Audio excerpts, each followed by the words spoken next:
Salyan yollarının yararsız halda olması daha bir ölümə səbəb oldu. Salyan rayonunda bir nəfərin ölümü, bir nəfərin yaralanması ilə nəticələnən ağır yol qəzası baş verib. Hadisə Salyanın Şorsulu kəndi ərazisində qeydə alınıb.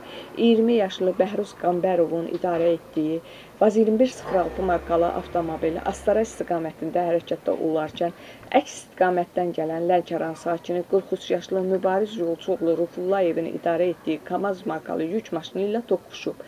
Nəticədə VAZ-2106 yolun kənarına düşüb. Qəza zamanı minik avtomobilinin sürücüsü xəsarətsiz ötüşsə də, maşında olan sərnişin Masallı sakini 58 yaşlı Nənəcan Daxıl qızı Qasımova hadisə yerində keçinib. Dünyasını dəyişən qadının əri 53 yaşlı Qulamsiyen Həşimoğlu Qasımov müxtəlif dərəcəli bədən xəsarətləri alıb. Yaralı dərhal Salyan rayon mərkəzi xəstəxanasına çatdırılaraq ilk tibbi yardımdan sonra travmatologiya şöbəsinə yerləşdirilib.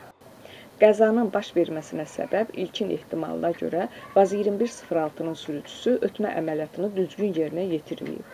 Faktla bağlı Baş Dövlət Yol Polisi İdarəsinin İstintaq Tədqiqat şöbəsində cinayət işi açılıb, araşdırma aparılır.